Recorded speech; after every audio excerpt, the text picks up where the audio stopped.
introduce yourself for the camera, please? Yes, my name is Robert D. Bole, Jr. Actually, I'm the son of the author of the book, Summit Hollybush. Dr. Bole, of course. Yes. Yes. So I know a lot of the factual, background of why it was here. I don't know if you want me to go over that, but the reason they had it here was because they needed a place in between, and of course Princeton was considered was too radical. But the main reason that my dad said that this place was, the timing was perfect, because they had the summit conference on Friday and Sunday, and the following Monday school was starting, summer school was starting. So all the dormitories where the press were housed, the gym where all the communication were used, would have been occupied. So it was a question of timing. And of course, my favorite story was that night I went out with a girl that I'd broken up with, on and off again. I graduated from Glassboro that year. And I wanted to get her. She lived in Cherry Hill. She had a fraternity pin on. She pinned to a guy from Penn. And of course, I thought she was getting, that was a little low and dirty. But her cousin from Montana was there. Was another girl. And we double dated. And after we went to the movie in Cherry Hill, came back to her house, and we came right back. My friend and I came right back to Glassboro in a glass bowl. And a friend of mine said, "Did you hear about tomorrow?" And I said, "No." I said, "What?" He said, "Well, the president, the premier are going to be here." I said, "What?" I thought he meant Dr. Robinson here. And I said, "Nah." He said, "Well, go ask him about it." I said, "I'm not going to make a fool out of myself." Well, I went in, turned on the radio in my car, and heard about it. So I went home. I got home about 2 o'clock, and my dad I used to drink a lot. I was living at home, and my father had a habit of waiting up for me just to make sure I came home. I said, "Dad, did you hear about what's going to happen tomorrow?" He said, "Of course. Everybody has." I said, "Well, I'm going over there now." He says, "Go to bed, Bob, go to bed." Well, anyway, I couldn't sleep, and I came over here at 5:30. I was one of the first three here. There was a woman, a young girl, and her grandmother. Of course, he mentioned that in his book. It was on his first page, but he didn't give credit to me, and he mentioned everybody else in the town. That what I found really interesting was that the night before, my sister, who works here in the education department, and he were watching the TV when they announced it, and he called Dr. Robinson. He said, "Tom, are you ready for what's going to happen?" Well, Dr. Robinson had no idea the magnitude. The story was there was going to be a conference of either educators or somebody here this week. But it was Governor Hughes who had close connections with LBJ. So it had been predetermined that they were going to have it here, but they didn't want to announce it because of security. So Dr. Robinson had heard nothing. My dad was the first to tell him. And then right after that, he got a call from the Secret Service, and they made the arrangements and everything like that. But, I just remember that day just being like, for me, just kind of surreal. I mean, you just couldn't believe what was happening here. In your hometown? Yeah, it was my hometown. And on my campus, I went to school, 3rd and 4th grade in Bunce Hall. I went to campus school, and I graduated here that year. And my connections to the college, it was just such an incredible feeling. And I've told the story in the service over in Japan and Florida, the people that remember it.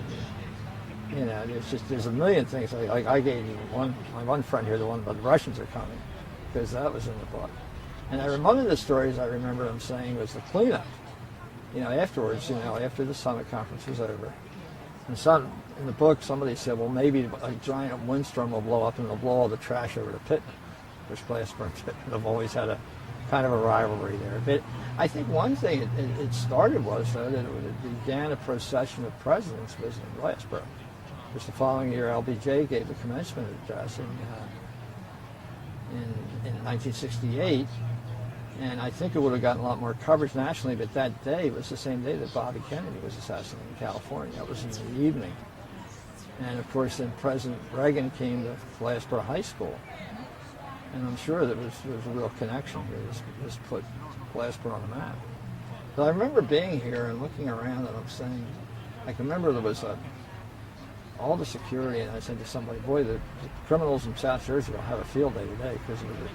And I can also remember, having lived here, playing so much tennis, going across the railroad tracks. And I got halfway across the railroad tracks to take a shortcut over here, and I realized I'd probably get jumped because of the security, and I came back.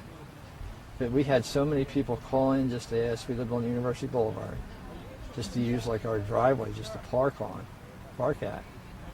And then also my dad's, in our cellar we had newspapers from all over the country and the world. And I went with him when he interviewed the governor,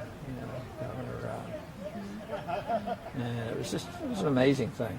And then just to be part of it.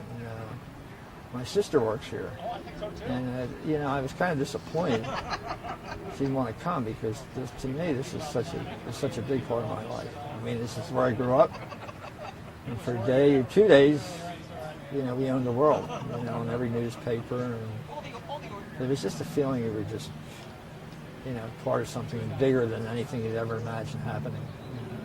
I could go on, I could answer, I think, a lot of questions just from my father.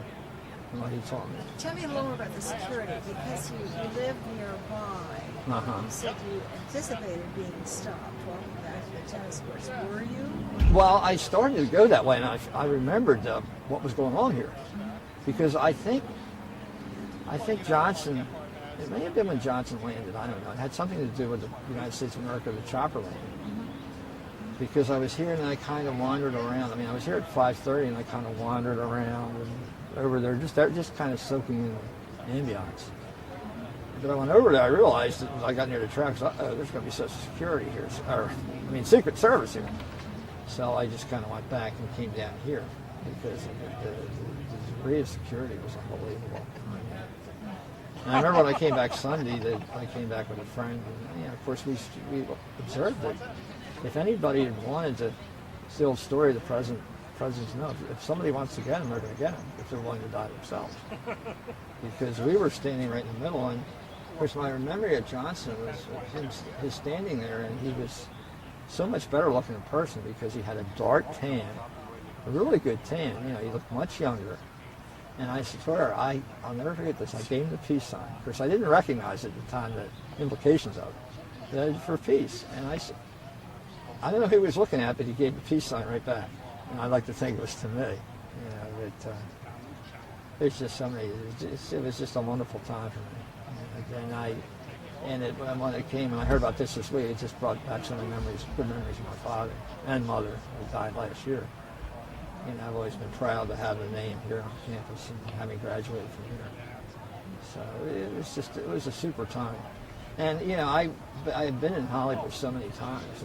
We had my parents had their 50th wedding anniversary. We had it here. And the room was basically the way it had been, during the conference. They moved some of the things out. But I remember having dinner here. I remember playing ping pong in the back room there. And I'd literally been in here hundreds of times, so it was like a second home. So for something of that magnitude to happen in a place, it's like the president was coming to your home. Because my father came down with Dr. Robinson together in 1952. So they were the best of friends. So it was like all in the family. Of course, and I also remember it was very poignant for the mayor of Glassboro, Joseph Bole, had died the day before. And they took the family in. Of course, they were guests of the president and like that. But it was just tremendous. Well, thank you so